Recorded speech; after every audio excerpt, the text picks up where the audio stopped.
bring in our panel now. And I actually want to start with you, Nick Martlew, who's Senior Conflict and Humanitarian Advisor of Save the Children UK, and Camilla Knox-Peoples, Head of Emergency Food Security and Livelihoods with Oxfam, with yourselves and your two agencies, because it was Oxfam and Save the Children back in January this year that came up with that report that in a surprisingly frank and blunt language and assessment of things said what failures that there had been in East Africa and in the Horn last year, and as a result so many had died needlessly. And with that in mind, the report that you both came out with jointly, maybe starting with you, Nick, first, do you think, the obvious question is, have the kind of lessons that you hoped would be learnt from last year in East Africa, are they being learnt? Is there any evidence that they are in the Sahel or not? And take in, please, any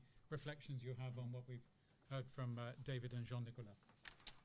Yeah, thanks, Mike. I think there's two important ways where lessons have been learnt from East Africa. And that's not to say it's just from East Africa or just from Dangerous Delay report. They've been learnt over many years of responding to these kind of crises. The first is, as David said, in the government's responses. The government of Niger in particular was very open about the crisis, acknowledging it in the autumn of last year, and therefore helped mobilise the international support for the response in Niger and the wider region. So that's the first point. Governments accepting a crisis is coming, and therefore the international support can come. The second one is the international donors and the support that they brought in.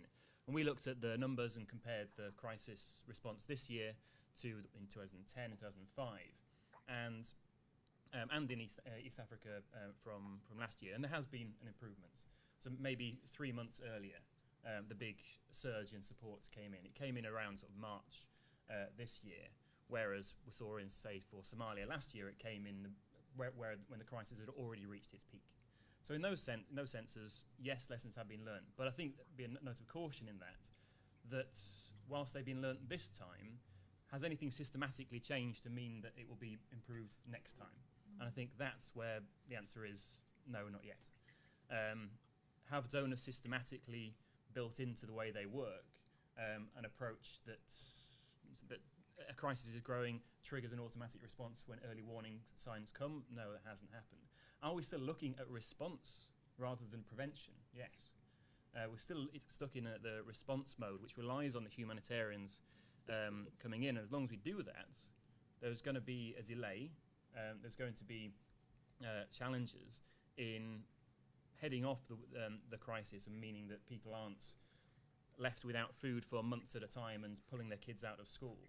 So I think that's where we need to be challenging, particularly the development actors, and here agreeing with what David's saying, that looking at resilience as a development agenda, where development actors need to change their approach.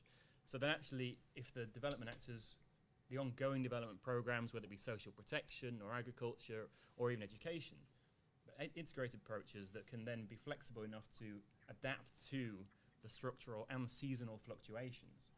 That's when we won't need reports like Dangerous Delay and self-flagellation in the sector. That's when we'll be addressing the crises as they arise.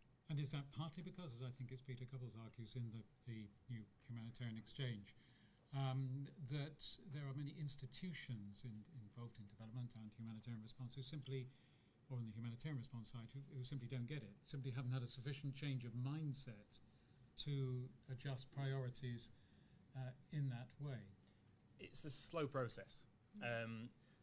Within any particular agency, within, say, the children, within any agencies here, we're all going through this process of trying to change the way we work. And that will take months or years. And unfortunately, it's kind of an awakening that's coming perhaps decades too late for many people.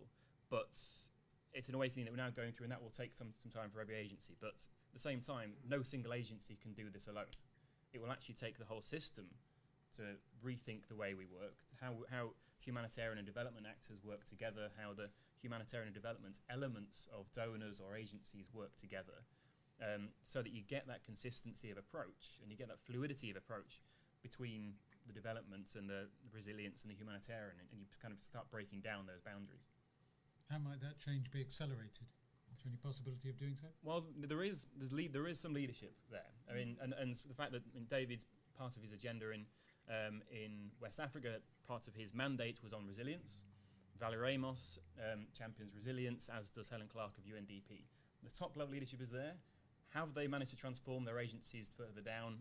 I think look at the big development actors. That progress, it hasn't seeped down. So they need to be transforming their own organisations.